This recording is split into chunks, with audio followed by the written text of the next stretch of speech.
নালন্দা বিশ্ববিদ্যালয় ভারতের অন্যতম প্রাচীন জ্ঞানের ক্ষেত্র হিসেবে আমাদের কাছে অতি পরিচিত। উচ্চশিক্ষার এই প্রতিষ্ঠান প্রাচীন মগধের অন্তর্গত ছিল, যার বর্তমান অবস্থান বিহারের রাজগীর।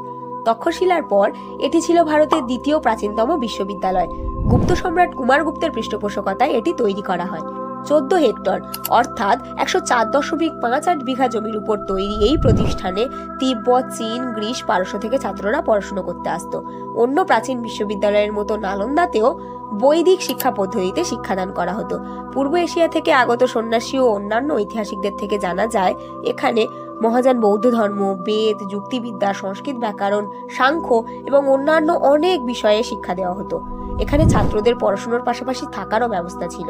বিশ্ববিদ্যালয় চত্বরের মধ্যে 10টি মন্দির, শ্রেণীকক্ষ, মঠ, ধ্যানঘর, ছাত্রাবাস, গ্রন্থাগার, এছাড়া হ্রদ ও উদ্যান ছিল।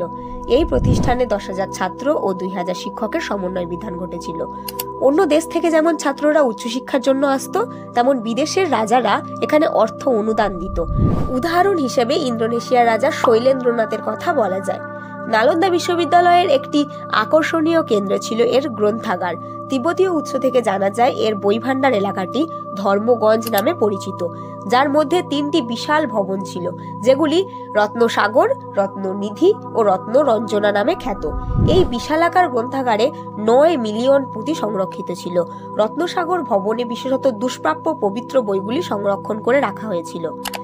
1193 খ্রিস্টাব্দে বখতিয়ার খলজির নেতৃত্বে তুর্কিরা নালন্দা আক্রমণ ও ধ্বংস করে দেয়। আক্রমণকারীরা মঠগুলি ধ্বংস করে সন্ন্যাসীদের বিতাড়িত করে এবং পুঁথিগুলি পুড়িয়ে দেয়। শোনা যায় তুর্কি আক্রমণের পর 3 মাস ধরে নাকি গ্রন্থাগার পুড়েছিল। ভেবে দেখুন, যদি ওই দুর্লভ পুঁথিগুলি নষ্ট না হতো, তাহলে আজ কত নতুন নতুন বিষয় সম্পর্কে আমরা জানতে পারতাম এবং নতুন দিক উন্মোচিত হতো আমাদের সামনে। আমাদের দেশের ঐতিহ্য বহুগুণেও বৃদ্ধি পেত। ইতিহাসের আরও অজানা তথ্যের গল্প জানতে আজই সাবস্ক্রাইব করুন আমাদের চ্যানেল কাল গল্প। অতীত আজ গল্পরূপে।